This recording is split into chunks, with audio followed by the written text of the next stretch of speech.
السلام علیکم ورحمۃ اللہ وبرکاتہ۔ سیدہ رباب بنت نعمان رضی اللہ تعالی عنہا۔ نام رباب، والد کا نام نعمان۔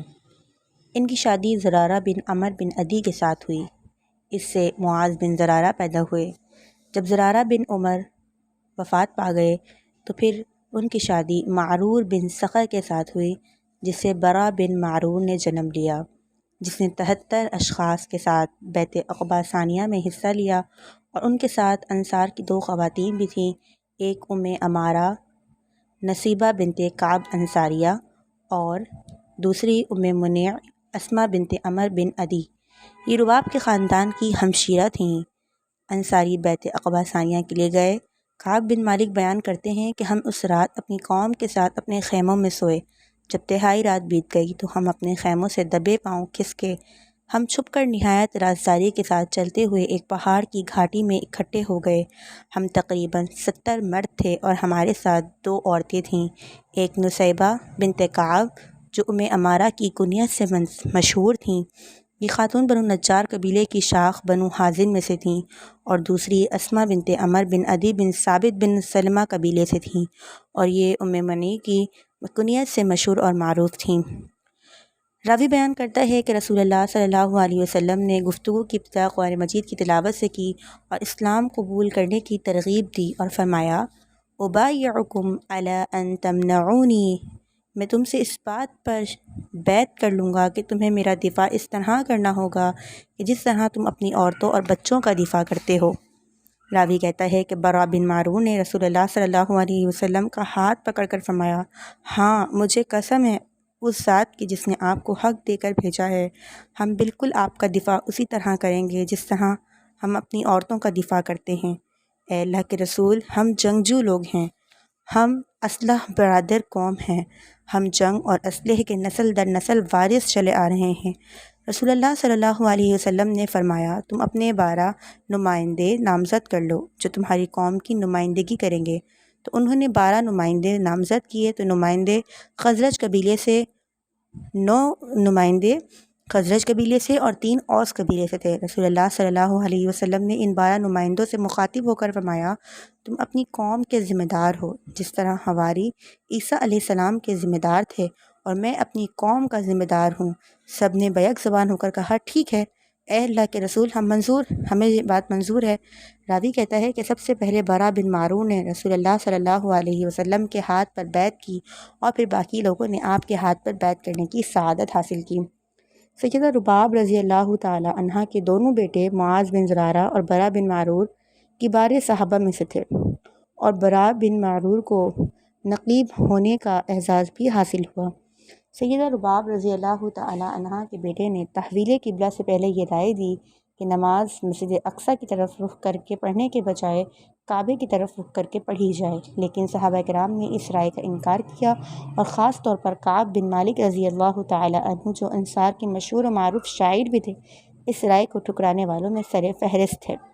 یاد رہے، سیدنا کعب بن مالک رضی اللہ تعالیٰ عنہ ان اشخاص میں سے تھے جنہوں نے بیعت عقبہ میں حصہ لیا اور رسول اللہ صلی اللہ علیہ وسلم کے دست مبارک پر بیعت کی۔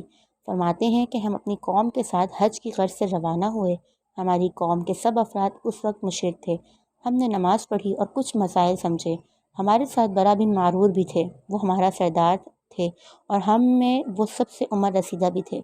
جب ہم سفر کرنے کے لیے تیار ہوئے اور مدینہ منورہ سے روانہ ہوئے تو برا نے کہا، ساتھیو، اللہ کی قسم میری ایک رائے ہے، معلوم نہیں تم اس سے اتفاق کرتے بھی ہو یا نہیں۔ ہم نے کہا، کیا رائے ہے؟ اس نے کہا، میری رائے یہ ہے کہ کعبے کی طرف پیٹھ نہ کرو بلکہ اس کی طرف رخ کر کے نماز پڑھو۔ ہم نے کہا، اللہ کی قسم ہم تک تو یہ خبر پہنچی ہے کہ ہمارے نبی شام کی طرف یعنی مسجد اقصیٰ کی جانب رخ کر کے نماز پڑھتے ہیں، ہم اس کی مخالفت نہیں کر سکتے۔